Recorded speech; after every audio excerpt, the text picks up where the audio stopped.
I had a viral clip for like seeming fearless, and I think it's a lie.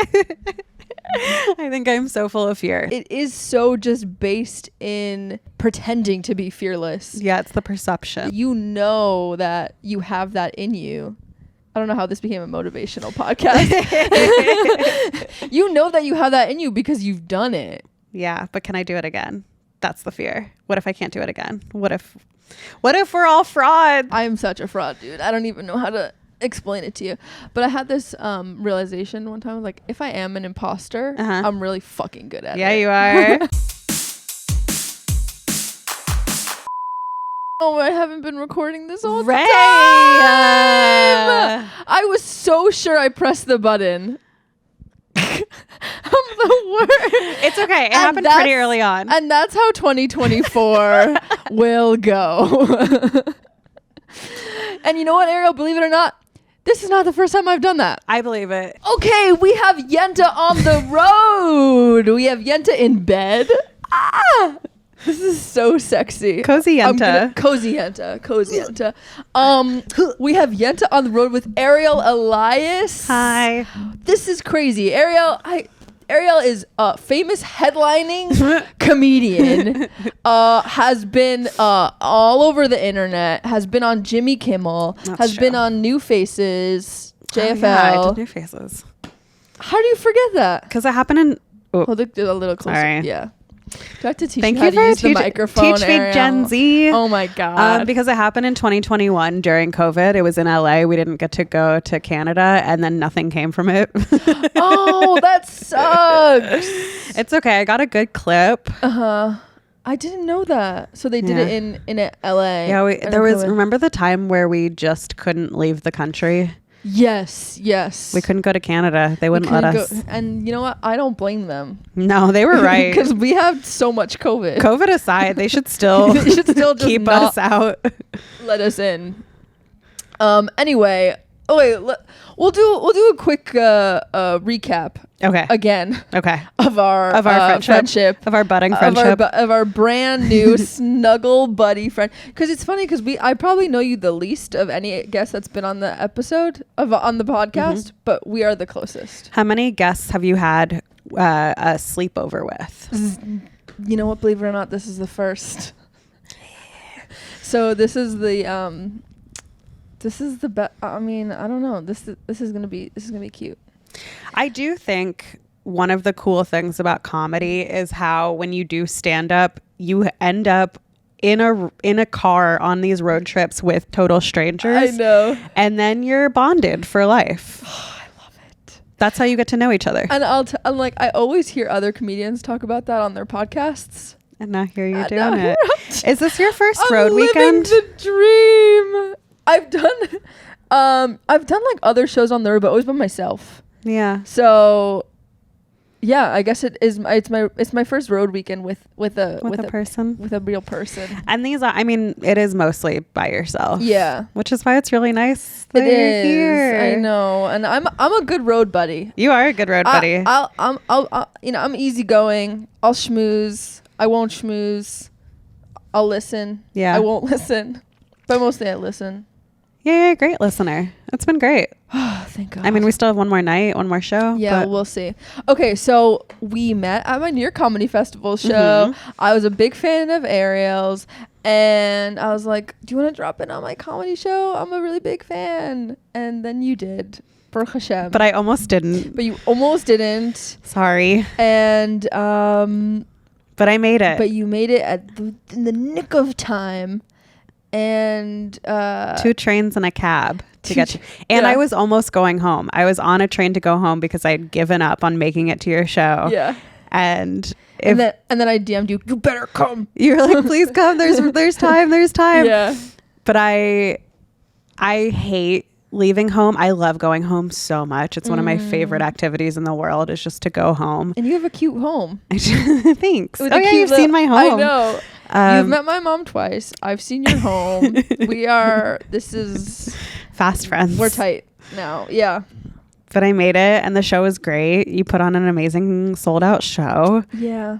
full of queer Jews. My people. And I am one of those. Yes. And so I was really happy to be there. Yeah. And then for this, I needed somebody to come with me. And first of all, I didn't realize that you were based in LA. I just assumed you were in New York. But it's also this thing of like, well, who do I want to spend 2 days with and my New Year's Eve with? A stranger. And you're knocking it out of the park. Yes.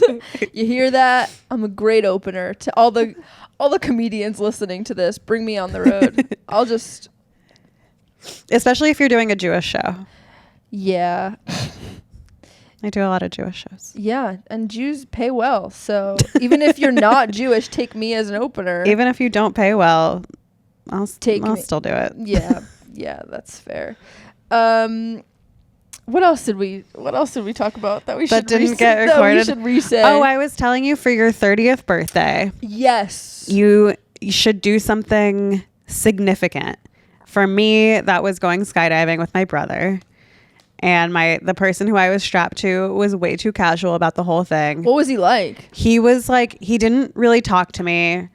And I were you freaking out? I wasn't freaking out, but I did want to bond with him a little bit because in case you die. But in case something went wrong, I wanted him to feel like an emotional connection with me to want to save me. Mm-hmm.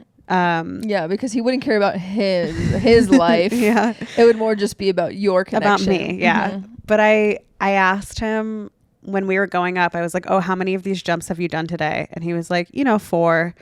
And I was like, how are you feeling? And he was like I just like need a coffee. It's like, oh, jumping out of a plane 4 times hasn't given you the rush yet. Wow. And he was like, no. And I was like, oh, this is another day at work for you. Do you feel like that's similar to stand-up? Does it get like that? It does sometimes. Yeah. And you try to not let it get to that, right? You try to hold on to remembering that this is magic and anything. I think in stand-up, you're like, anything can happen. And I think that's a great mindset. In skydiving, I don't know if you want to go in with the mindset of anything can happen. Right. You want to go in with the mindset of this should be exactly the same as it was last time. No surprises. No, yeah. This should be really boring. So yeah, we were going to do our 2023 year in review. Yes. And that's where we realized that I wasn't recording. Okay. Still. Yes. The light's still on. Now the light is on and we're okay. Are we okay? We're okay. Okay. I wrote down like my highlights from each month of the year. When does that notebook start? What date? This notebook starts Rosh Hashanah of last year, September 26, 2022. Okay. So it's like a little bit over a year. Okay. But I'm almost done with it, as you can see. The best feeling.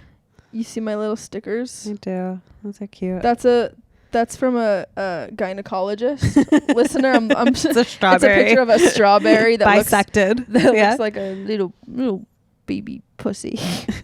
Sorry, that was so weird. Get out of my bed. Yeah, and then we were saying that when you first start stand up, you have so many firsts. Yes. But you have you're a fucking headlining comedian that has everything. So that actually makes money doing stand up. That part is really nice. Yeah. But in your first couple of years, you get to see how you grow so much so fast. Mm-hmm. Most people do. If they're good. If they're working at it. Right. I don't think you should be good your first few years. Well, do you feel like you need to have some kind of something raw to be able to develop it to be really good? Or do you think that as long as you just work really hard, you can be as good as everyone else? No, I think you need something raw. I think you need a kernel, but I don't think you need that to be successful. Ooh. I think there's a difference between being successful and good. No, because we tried to shit talk on the way down here, and you just kept saying how wonderful each person you were like, let's shit talk. Do you know so and so? They're so kind. And that's my brand. I will never be mean. And everyone listening should know that. That's really cute, but I think I can I think But a few more weekends with But me, and I think you we'll didn't go shit through talk either. We don't know any of the same people. That's true. Because Also, you're I too did famous. shit talk a couple of people. But you shit talked only like really famous, successful people who you still had Which to look I up don't because you didn't know. Well, all old, famous, successful people. I'm trying to like. You're so pure.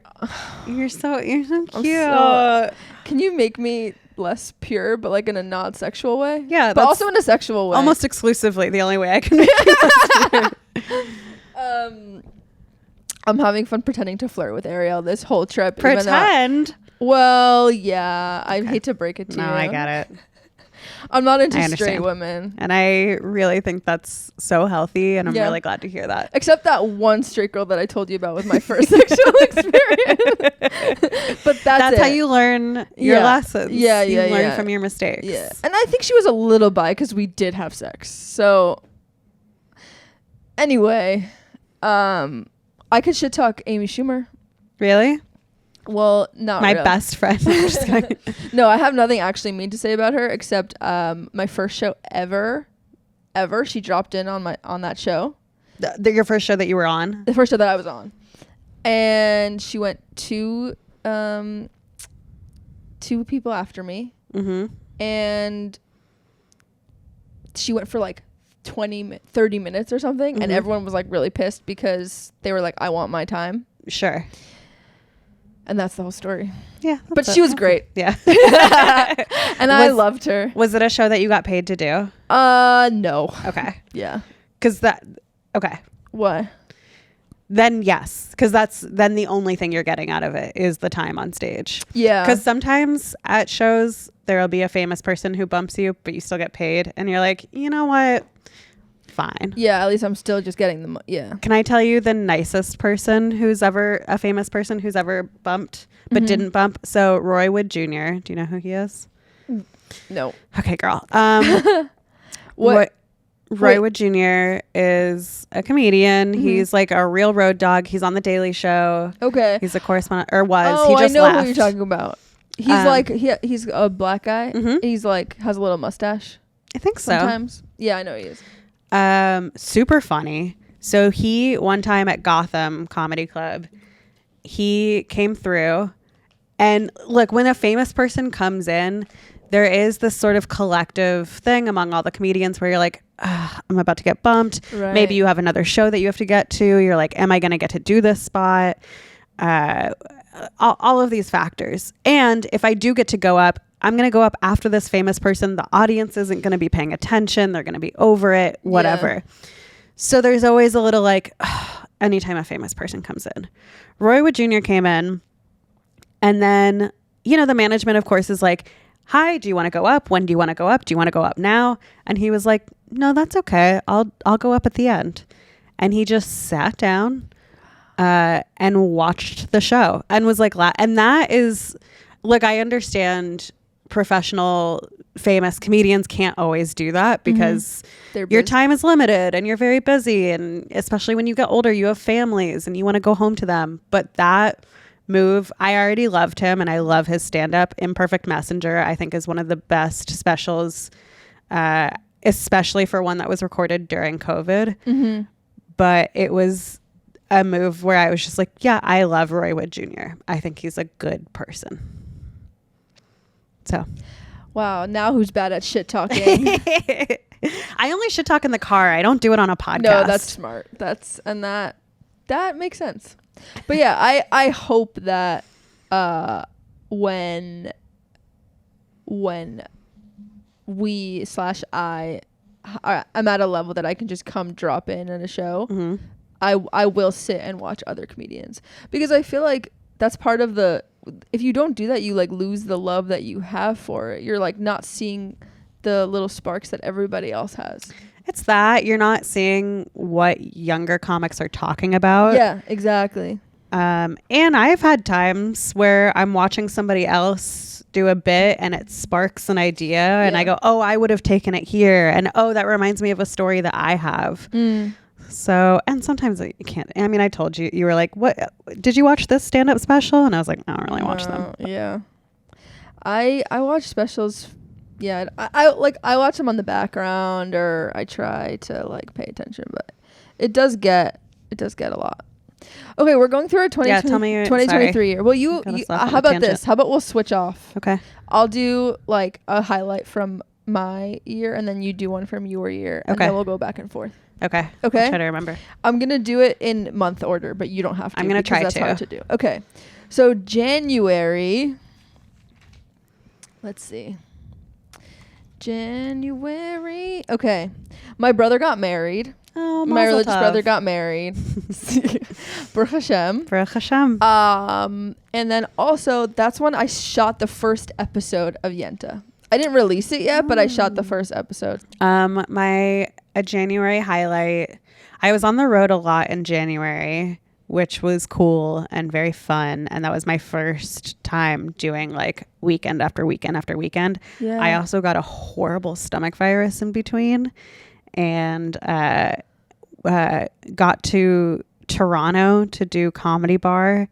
And that was the first day I had gone without really, expelling things. Ooh. And I was so weak that I sat down on a stool on stage, and that was my first time ever doing that, and I felt so cool. Cool. Because you were like suave on stage. I was so pale and sweaty, and weak, but it's a whole different. It is. It's a whole different vibe. I don't sit either. I started doing this thing where I lean on the mic stand, and that's fun for cool. me. That's cool. Dad energy. Ooh, whew, stop flirting with me. I legit thought you had just smelled my onion breath. Ariel smells, you guys. It's funny how this is like either you're disgusting or like you or smell or like, That could be a good bit. Wait, because that was also January, was like right after your Kimmel set and your beer can. Yeah. Extravaganza. Yeah, my first headlining weekend was New Year's Eve last year at the Arlington Draft House. So January really kicked off like, okay, we're doing this. Wow. And how was that show? Arlington Draft House? Yeah. I mean, the shows were great, and it was awesome, but like I had no idea how to be up there for that long yet. Right. So what was your longest before? I mean, I had done 45 minutes maybe twice before, but with no consistency. Mm-hmm. And there was I remember the first time I did it, my husband saw it, and afterwards he was like, yeah, I mean, you have 45 minutes of jokes, but you're not saying anything. Right. So New Year's Eve, the Arlington show, I felt like I still wasn't saying anything, and I was still trying to figure it out. So that's how it felt. I didn't feel great on stage. I didn't feel comfortable yet. That's not how I felt doing 20 minutes last night. Yeah, no, it should always feel like you'll get to a point. I remember doing 20 minutes and 25 minutes and being like, I have to say every joke I've ever written. Right. And you had the added challenge last night of it having to be clean. That was hard. That's really hard. And I did fuck that up. Twice. On the car on the way back, I was like, Ariel, do you have any notes? And she was like, no notes, except you did say fuck Trump. It was, because the show was no profanity and no politics. I was like, I don't remember saying at one point just goes like, yeah, fuck Trump. I was like, are you sure I said that? Because I have no recollection of it. And then I watched the tape back and I was like, yup, I said it. I said it and it came off my tongue like it was the audience. It was the audience's fault. Yeah, blame them. Because I said my dad hates Trump. Was I allowed to say that, or is that? Yeah, I think that's fine. Okay, my dad hates Trump. And then they were like, yes! A few people wooed. It's not like the whole crowd burst into applause. To me, I heard the whole crowd. I was like, oh my God, I'm with my people. Yeah. And you were. I think 95% of the people there totally agreed with you. But I did fuck that up, and I am sorry. Again, okay, I do sincerely apologize. Anyway, how did we get on that? Whereas I said you had the added challenge of, of the cleanness. Yes. Yeah, which I'm excited for tonight because I'm gonna go all no in. restrictions tonight, maybe except Israel Palestine. Yeah, well, they said just keep in mind. Keep in mind. Oh, right. Where everybody lies in this party. Yeah. At this party. Which I feel like we don't have to talk about this, but it would be interesting to also talk about your experience posting on about that. Okay. Because I have spoken about it a lot. We can talk about it. Okay, let's talk about it after. Okay. February. Okay, I fell in love. Really? Yeah, with that woman that I was telling you about, but then we broke up, obviously. Oh. The older one. And you're right. Elderly is correct. It is correct. You know, and also, but like for us, it was a 14-year age difference. Cute. I know, it was so hot. And then the other thing, yeah, that's it. What about you? What do you got for February? I don't remember February. Yeah. Wait, I'm gonna look at my calendar. Is that gauche? No, it's gross. I just wanna. I feel like because I also want them to not all be stand-up related. Yeah, I have some personal stuff. February. That might have been okay. This will be stand-up related. I did this Orthodox synagogue and bombed so hard. Which one? I'm not gonna say. It was in New Jersey though, but boy did they hate me. Why? Well, I mean, you're so Jewy. I know, but again, another thing. It's like I didn't know how to do this yet, and like you did 45. I tried to do 45. Okay. I did 30. Nice. They were like, they wanted 45. But also like I was bombing so hard that I got to the end of I was like, I've only been up here for like 25, 30 minutes, but I don't have any more material because they didn't laugh ever. Oof. So I just rolled through all the jokes. So I got through that. I got through my first headlining bomb. Nice. Mm-hmm. What did you learn from that? I learned to do a Q&A if I can't fill the time. Oh, I like afterwards. that. Yeah. What would they have asked you? Oh god. I also learned like don't just like at the top I would say at the end of this I'm going to do a Q&A, so think of any questions that you have for me, as opposed to just panicking at the end and being like, does anybody have any questions? And they're like, no, we don't have any, we're not curious about you at all. Which is crazy because you're so interesting. Stop, right? Stop. Anything else for February? No, I think that's it. Okay, March, I have... this is embarrassing to say in front of you, but 15,000 followers, that's exciting. Which was big for me. That's huge. It is. It really was big. And then like my girlfriend at the time, like we had like a little dance party and we went to the Abbey. Have you been to the Abbey in LA? Mm-mm. It's a really cute, it's a really wild gay bar, and they have like a little bakery in the bar. So she bought me a cake and then like shoved the cake in my face. Oh, do you like that? Are you okay with that? Yeah, it was kind of hot the way and then she like licked it off my. Okay, cute. Yeah, so that was fun. Oh, and then I also did my first show at the Hollywood Improv, which was really exciting. In the lab. In the lab. Yeah. I'll do them. You know, I'm gonna manifest. I'm gonna do the main room next year. This 2024 main room. Let's go. Yeah. Okay. What do you got for March? In March, I went to see Shucked, the musical, with my friend Molly. With a corn one? The corn one. Oh my god. So this was like my first. I got an Instagram DM from Shucked that was like, if you post like a story, we'll give you tickets. It was in pre-production. It wasn't like official yet. But so I did that. That's really cool. That was a fun date. We went and got sushi first, and then we went and saw Shucked, the music. We got really high, which if you're going to go see Shucked, that is the only way I recommend seeing it. Yeah. Shucked is a very much a musical for if you are from the South or just anywhere in the country that is not a big city, and you're coming to New York with your family and you're looking for something to do, but you want to see theater, but you don't want to see art. And that is all my listeners. That is Shucked. There was one really incredible song, and all of the performers were incredible, right? Like they're all so talented. Right. But I don't want to shuck your yum, but and that's the kind of jokes that you can expect from Shucked. Okay, April. We got to move through these faster, I think. Okay, sorry. No, it's my fault. April, I spent Pesach in Italy, which was nice with my family. Ooh. Yeah, you can go to really cheap Passover programs in Italy. They have it was like $1,200 a person for the 8 days. It's kind of a bummer though to go to Italy and then not be able to eat bread. I know, it's the worst. Feels like a waste. And it's suffering on the most Jewish level. Yeah. What else do I have? Oh, I did this Hamantaschen monologue show, which, if you can imagine, is similar to vagina monologues, but cool. Jewy. And it was my first time ever doing like a mix of comedy and drama. It was like kind of have you heard of The Moth? Yeah. So it was like kind of more of a Moth style performance. And I spoke about it was called 3 times, the last 3 times I spoke to my rabbi, and it was about the last.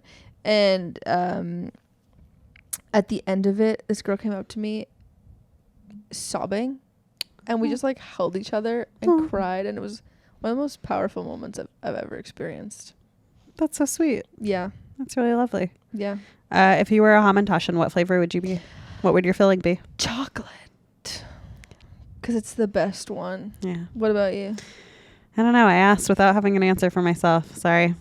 Embarrassing. It would be a jam, though. Yeah. It would be a jam. Not apricot. Oh, I also did stand-up in Rome in April. Okay. Which was cool because I was there for Passover, and I was just I found an English comedy show, and I was like, hey, can I hop on? And they said yes. That's very cool. And I wouldn't say they liked me, but they didn't hate me. Sometimes that's the most you can ask for. For me, April was the first time I had ever opened for a woman, and I ended up opening for 3. Wow. Which was very cool. I opened for Melissa Villaseñor in Pittsburgh. Superstar. We did Carnegie Mellon. So it was also my first college. So you had a ton of firsts this year. What are you talking about? Yeah, I did. I forgot. Yeah. This is fun to go over. Yeah. And then I was at Moon Tower, and I opened for Laurie Kilmartin, who is one of my comedy heroes. She's great. She's queen of dark jokes. Yeah. Road warrior, road dog. I love her. She also one time she tweeted out a list of transitional words for anytime you're doing a packet, and it's helped me immensely. Huh. And then Maria Bamford, also at Moon Tower. That's so cool. So that was it was a very cool April. It was a very powerful woman, hear me roar April. I love that. To have never opened for a woman before. You're the second person I've had on this podcast that's open for Maria Bamford. Who was the other one? Liz Glazer. Oh, cool. I love You know Liz? Yeah. She's the best. That's awesome. Lots of firsts. Yeah. What's your May? My May. I have a few things for May. One, I did this podcast episode called 3 Ortho Dykes on a Couch, and it was me. Do you know Leah Forrester? No. She was on my show, actually, my New York Comedy Festival show. She's a very, we talked about comedians that are Jew for Jews or Jew for Goyim. Mm-hmm. She's a Jew for Jew comedian. She's she's really big in the Orthodox world, and she's also ex-Orthodox and queer. And I had her on my pod, and but that's been by far the most popular episode so far still, and people really like that. So that was a really big turning point for me, I think. And then I also did go to Israel for my for my friend's wedding, and I had so much fun. Where in Israel? Tel Aviv. Cool. The cool one. The place that it's listen, we went to an anti-government protest. Of course. But we still were there. Yeah. And I was great on the beach, and my sister lives there, and it was a good time. Okay, what about you? Oh, and I did 4 shows in Israel, and that was fun. I did 3 in Tel Aviv and one in Hebrew Jerusalem. or English? English. I don't know. In May, it was my niece's first birthday. And so we went to DC for her birthday. And that was I don't really like babies. I don't really understand them, but she's pretty cool. That's cute. She's the only baby I would touch. Yeah, that tracks. I'm the same. I'm really excited for her to turn 4. When she has an actual brain. When she can when we can play. Right. I feel I can't really play with a baby. Yeah. I don't know how to play with a baby, I should say. So I'm excited for that. So that was May. Same. May was great. Okay, June, I have I did a table read for my pilot with this screenwriting group that I'm a part of. Oh, I did a show with Joey Soloway. I don't know who that is. They wrote Transparent. Okay. And The show? The show. Yeah, The Emmy award winning show. And that felt like a really big accomplishment for me. And that's my June. That's a good one. June, we moved into our apartment, which you saw. Which was very nice. Could use a little bit more cleaning. It really could. Which is your job. It's my job. Yeah, our old apartment, which was not far away from where we are now, but there was mold growing. There was a leak that they were never going to fix. And then they were raising our rent by $400 or $500. So we moved to this place. We looked for a really long time. It was so stressful. It felt very like a huge relief when we were like, oh, okay, we can, because we also wanted to stay in our neighborhood, and it's so hard. Yeah. Why do you like it? Oh, can I say where you live? Yeah. Why do you like Astoria? I like that we have the park. The food is really, really good in Astoria. And everywhere I've lived in Astoria, I've known my neighbors. Yeah, I feel like that's a you thing. It might be, but it also just feels like when we moved into this place, everybody on the block already knew each other. Oh, okay. It feels just like very community neighborhoody. Yeah. Okay. But nobody else moved there. We don't need losers there. I don't increase my rent, please. Yeah. July, I actually forgot to say May, I did break up with the person that from February, and then July I started seeing this other girl, but it was very casual. And then I also did a road trip to Denver, and I did some comedy there. Cool. I was actually there for work, but I was like, I'm just gonna drive and also just do comedy. Was that your first time in Denver? It was. It was really great. It was really great. I always hear comedians talk about how great Denver is. It was great. What made it so great? Just like the scene was very alive. It was very interesting. It was like I went to Comedy Works, and I did just hanging out with the people there was really, and the comedians were just really diverse, and the room was unbelievable. Cool. Yeah. What do you think of Denver? I love Denver. Yeah. I haven't been there in a long time. It's probably been 10 years. No Jews in Denver. Really? Yeah, no. That's disappointing. I know. Too outdoorsy for us. Our stomachs will just hurt too much going up on the mountains. It's not humid enough for us.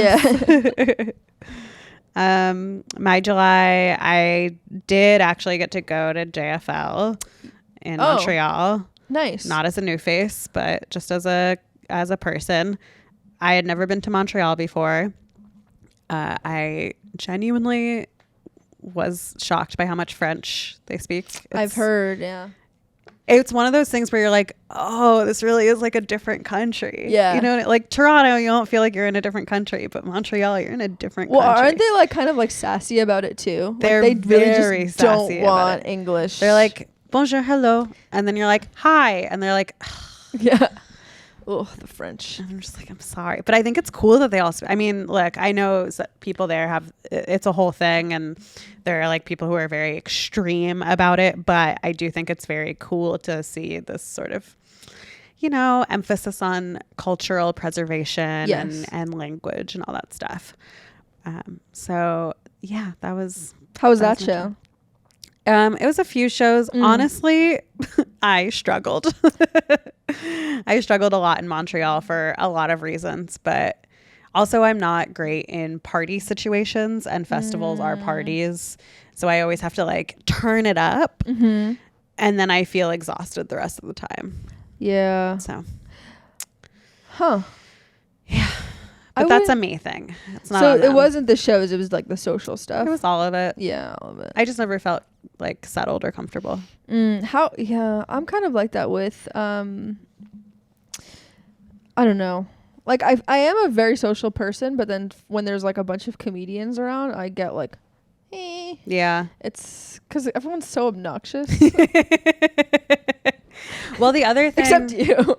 obviously. The other thing with it is like, I am sort of like, for a long time was like behind my class of comedians. So like all of my friends got late night shows before I did, or they did New Faces before I did. So by the time I went to Montreal, it's like most of my friends had already done that. So I didn't have like a buddy. You know what I mean? Like I didn't have like my crew of comedians. Okay. I also, my friends from stand up who I was like very close with have mostly quit. Losers.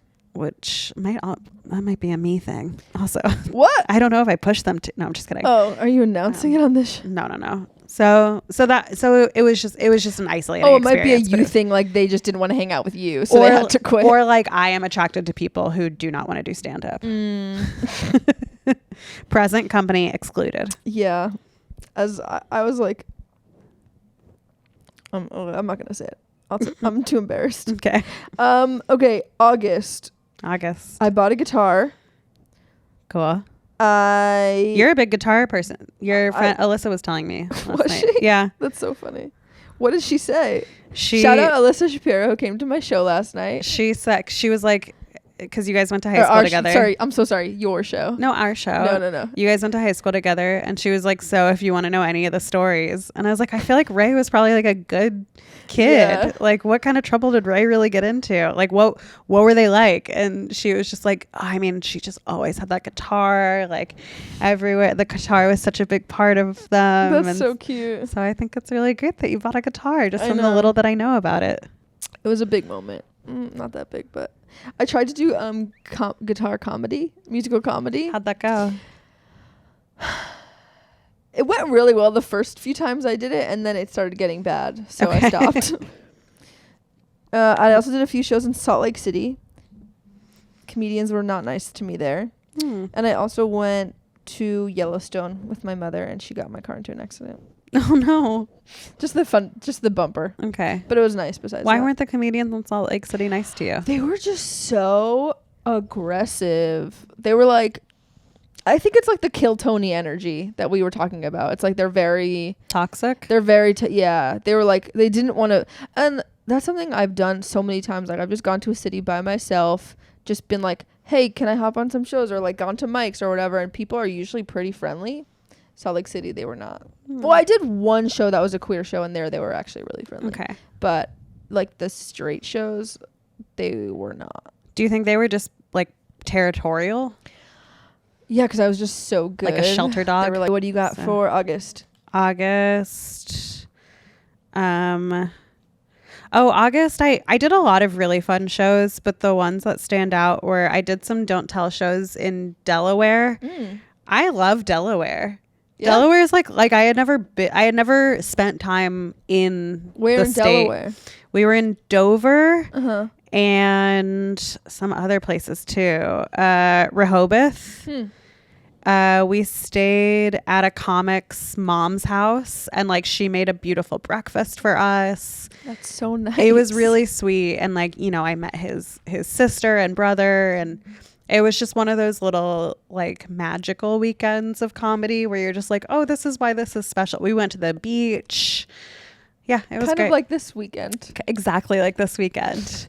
I'm sorry I didn't make you breakfast. And you did meet my mom. I did meet your mom. No, you didn't make me breakfast, but you didn't buying all my meals. So I feel like I'm being taken care of. You are being taken care of. You're my sugar daddy. I'm your daddy. Oh, it's so hot. Okay, what do you have for September? September, I subletted a place in Los Feliz, which was so nice. I had Sammy Cohen on Yenta, the director of You're So Not Invited to My Mitzvah. That was huge. I love that movie. And they were so nice and like just a joy to have on the pod. And yeah, that's my September highlights. What was your relationship with that movie? Because as we talked about in the car, you didn't really have like a bat mitzvah. Yeah. A real bat mitzvah. Torah bat mitzvah. Right. But you did have a party. I did have a party, but it was not like that kind of party. Yeah, no, me neither. At all. I mean, to be honest, I'm like, I am a little judgy of that kind of party. Yeah. This is where it's me. like a whole debutante ball kind of thing. Yeah, and it's like, you should not look like that. You're 12 years old. I didn't do that either. Like at our synagogue, Yeah. it was I didn't have a theme. Oh, in Kentucky, you didn't have a giant party. But I still had a party, and it was at a hotel. Okay, that's pretty fancy. Yeah, right? Yeah, my party was at a shul, like at a hall. in a Okay, synagogue, yeah. No, we had a DJ. I want to say like Hillcrest Jewish Center. That's where mine was.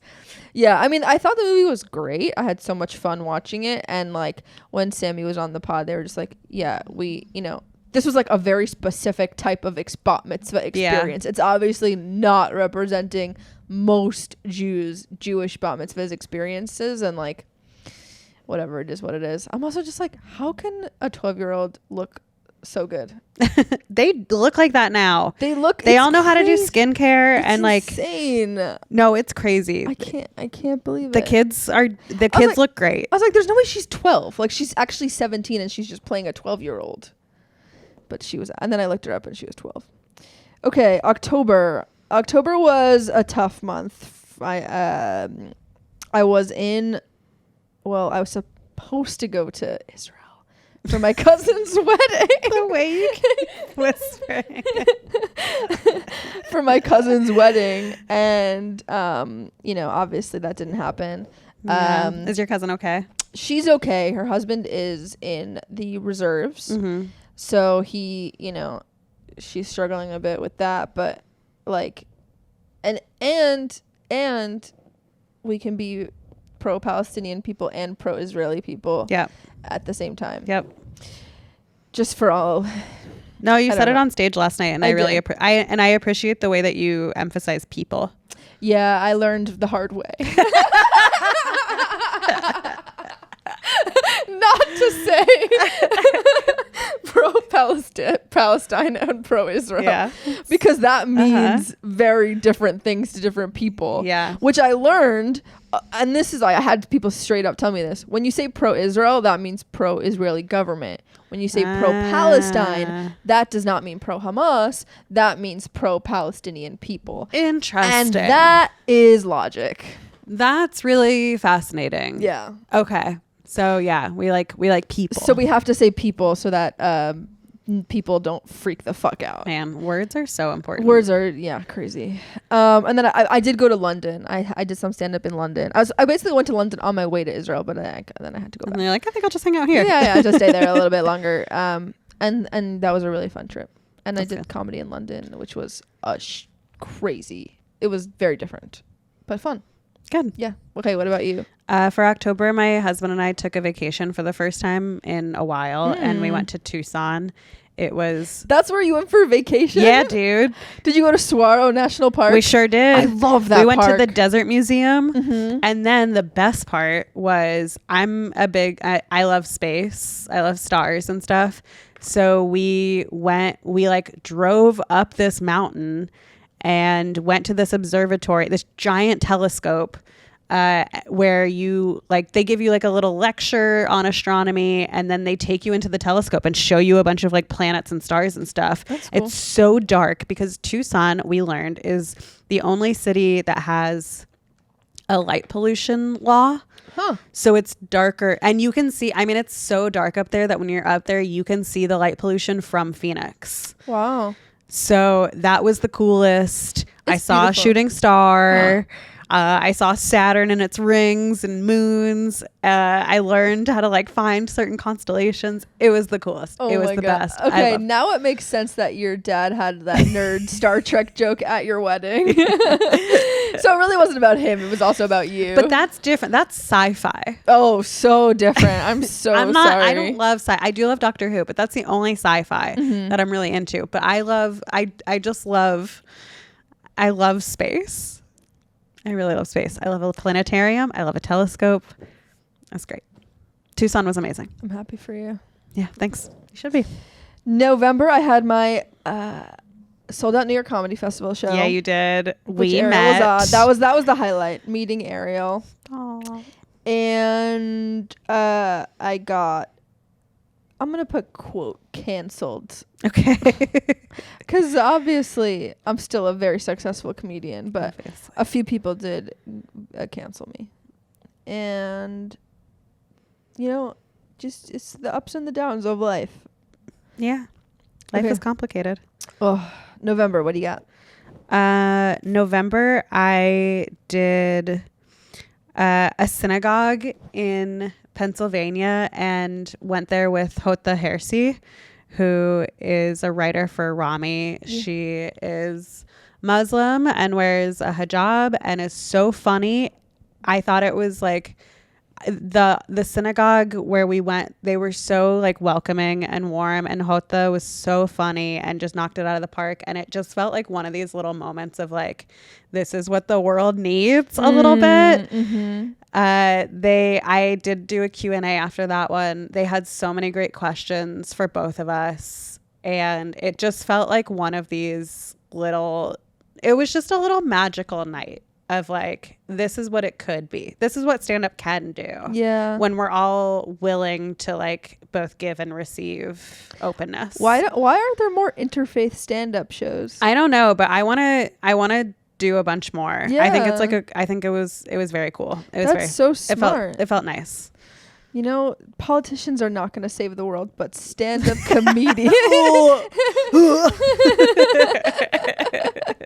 And that was the right response. Thank you. December, my brother had a baby. Yeah, he did. So we started the year with the marriage. We ended the year with the baby. I got a new apartment. Okay. My first big boy apartment in LA. So A exciting. Solo apartment. And my first time oking Yeah. for a headlining comedian who is kind of a bitch, but but Yep. no, she's actually really nice. Like, so nice. And my first time doing a yenta pod in the bed. My December highlight was my friends Molly and Julie and I completed The Artist Way, Oh. it's a 12-week program. So you actually stuck to it. We stuck to it. That's impressive. There were certain weeks, obviously, where like, you know, you kind of fall off a little bit or you don't do all of the assignments, but we met every week, either in person or on Zoom. We tried to do in person as much as possible. And I think it was also really nice for the three of us just to hang out once a week. It felt really special. Did you do the affirmations that were like, my creator wills creativity for me? I really tried. I couldn't. I mean, I know that like going in, I was really trying to get myself to a place of buying into that and letting go of some of my sarcasm, but I really struggled with that part. Yeah. But I still do my morning pages. I still really tried to prioritize an artist date. I try to just be more open and make space for creativity. But yeah, I couldn't. I had a really hard time getting behind the God stuff. Yeah. That's surprising. Do you believe in God? I believe in a higher spirituality, something, but I don't believe in a God that has an actual impact on our day-to-day lives. Crystals? Yes. Amethyst and topaz. Oh yeah. What do those do? You just carry them around with you and shake them around, and then Are they like balls for girls? yeah. They're in my sack. Just something to I keep them in my pussy to feel powerful. What do you feel like you did? Like, where do you do your morning pages? Well, you have like a notebook? Yeah, I have a notebook. You It's do a over morning there. page notebook. I do, You yeah. 3 pages a day. 3 pages a day. That's awesome. I did miss yesterday. I've been missing them more since we stopped. Yeah. But I'm really trying to make sure to prioritize them and also not beat myself up when I miss them. Right. Do you feel like you get a lot out of it when you do it? I feel like when I write the morning pages themselves, I'm not necessarily getting anything out of it, but you're just making space in your brain. Right. It is helpful. Sometimes there are things that I don't know how I feel about them until I write them down. Yeah. Or sometimes I have anxiety. I have a lot of weird anxiety I have like a fear of throwing up. And I heard that norovirus was going around, and then I got in my head that I was getting it, and I wrote it all out, like all of my feelings about it, and then afterwards I didn't feel like I was getting sick anymore, and I was like, oh, this was just psychosomatic. Wow. I know. Morning pages will solve your diseases. They'll help. Yeah. At least with some Don't of the go to the anxiety. doctor. Don't go to the doctor. Just write down all your write it problems. Okay, what a beautiful highlight recap. Yeah, this was nice. Do you have any goals for next year? Yeah. Not resolutions, I think, but goals. Wait, I'm just gonna check that we're still recording because now. Yes. No, we are recording audio, but I want to make sure the video. The phone is still.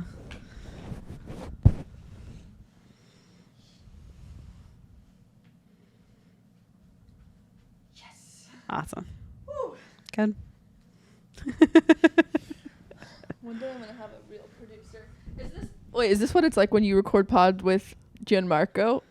No, it's very. Is it just very as low professional? budget? What? He doesn't have just a phone. He has like 4 cameras set up around the room. But he does all the producing himself, right? Or does he have a producer? No, there's a producer. Oh, god damn it. But they're not in the room when he's recording. I think he sends it all. Okay. I don't really know what he does. I just occasionally pop in when his very successful co-host is on Broadway. Yeah, well, I mean, I would argue that you're also very successful. I'm trying, but his co-host was literally on Broadway. He was Josh Gad's understudy. That's cool. It's so cool. Yeah. Okay, goals for next year. Yeah. You go first. Record a special. Ooh. That's a big one. You heard it here first. I feel like I'm ready. Yeah. I feel like it's there. Do you have a plan for that? Are you gonna self-produce? Are you gonna? I would like to not. I'd like to have somebody else's money be put in. That would be nice. But we're gonna see. It would be my first one, so I also know that it's not like I have a million options. But yeah, can you like? You have pretty handwriting. You write in cursive? Thanks. Sort of. No. Yeah, you have pretty handwriting. It's like a mix of bad and good. Is it? Do you write everything in the same notebook? Do you have different notebooks? I have different notebooks. This is more of like my emotional notebook. Okay. Like, this is how I feel. Yeah. And then I have a separate like comedy notebook. Yeah. And then this is like a mix of like, you know. Does that say extreme gay? And that's how I talk to That's myself. really That's just me talking to myself. These are like this is whatever. This is just like a note for. It's a way to keep this page because I like to do like reviews of things. So this is like I have to remind myself of my social media. This is a real inside Yeah, look. no, I love seeing how people notebook. Yeah, my social media, like I wrote guidelines, but just more like reminders, like make stuff that you want to watch, like like post things that you're proud of, and if you're proud of it, it doesn't matter how it does, and blah blah, you know, shit like that to make myself not feel bad about my life. Okay. Other goals. Goals for next. Yeah, go ahead.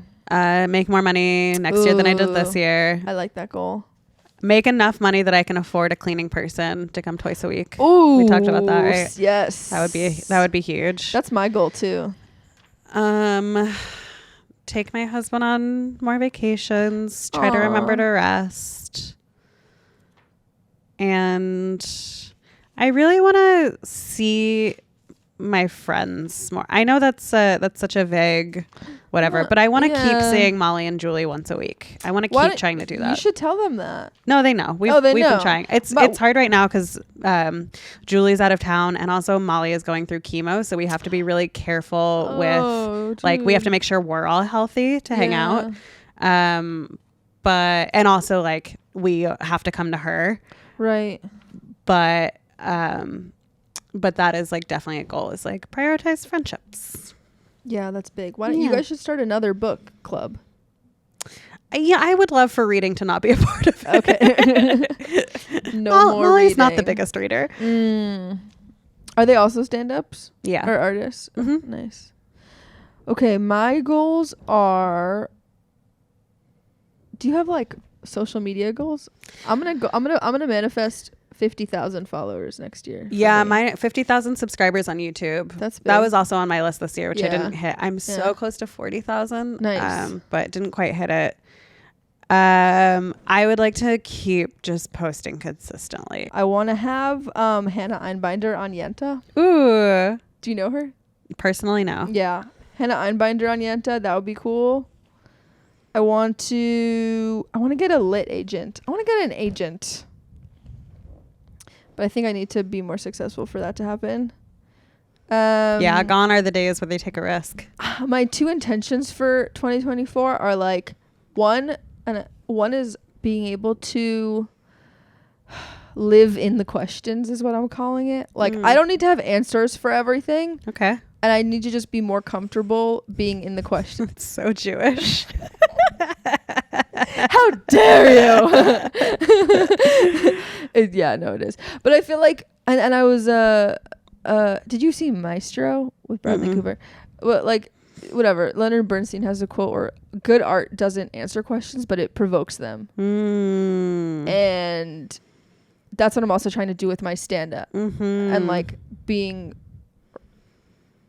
comfortable just being like, here's a bunch of things I don't know, but you have to talk about this now because I'm bringing it up. And then the other intention that I'm having for 2024 is if you lose, you win, and if you win, you win. Win. If you fail, you win, and if you succeed, you win. And that like as long as you tried, you're winning. Oh. Yeah, just do your best. Just try. That's patronizing. Yeah, I know. That is patronizing.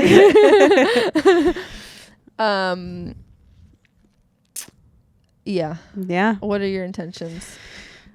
What is an intention? Just kind of like an overall theme of what you want to do. I think I want to be fearless, or not fearless, but less fearful. I have a lot of fear around. I think one reason that I haven't pushed as hard to record a special is I'm so afraid of what comes next, of starting over and not having that material anymore to fall back on. That's real. Which is something that I know every artist struggles with, especially comedians, because we're expected to have more output. But I really want to overcome that fear. And that I think there's also like a lot of fear of judgment, because it's one thing to just put up clips, but it's another thing to put up. Yeah. Here's the things that I've really been working towards. I hope you like it. It's rough. So, and then we were talking about this a little bit. I have a lot of fear around like the possibility of starting a family, and having kids. And I think I want to make sure that decision that I make is not fear-based. So I think this year is a year. Like I had a viral clip for like seeming fearless, and I think it's a lie. I think I'm so full of fear. So that's my intention next year is to be a bit less fearful. Oh, that was so powerful what you just said. No, it really was, because what you're saying is like it is so just based in pretending to be fearless. Yeah, it's the perception. You know, it's just all the perception. And like, but I think the perception is what matters, right? And like, you know that you have that in you. I don't know how this became a motivational podcast. You know that you have that in you because you've done it. Yeah, but can I do it again? That's the fear. What if I can't do it again? What if we're all frauds? What if I'm a fraud? That's I mean, always. Isn't that what we're all, every creative is afraid of? Literally. What if I'm a fraud? I'm such a fraud, dude. I don't even know how to explain it to you. But I had this realization one time, like, if I am an imposter, I'm really fucking good at it. Yeah, you are. Okay, we're going to close out with some questions. Okay. How was the beer you drank after it was thrown at you? It was a high noon. It was fine. It was mostly empty. Here's a little secret. I bet you want to know what the rest of that secret is. You know, the only way you can know what that secret is to go to The Patreon. patreon.com/yenta. Ema, let's go. Do the pitch. Go hear a great, amazing podcast. We talk more about the beer can incident and just more about you can go watch the full uncut episode. You can do it for free. You can have a free trial, and it's kind of a no-brainer. Am I right, Ema? No brainer. She keeps being like, why aren't you making money on this yet? You should be making money on it. So help me make money, please, so my mother will be proud of me. Always proud. Always proud.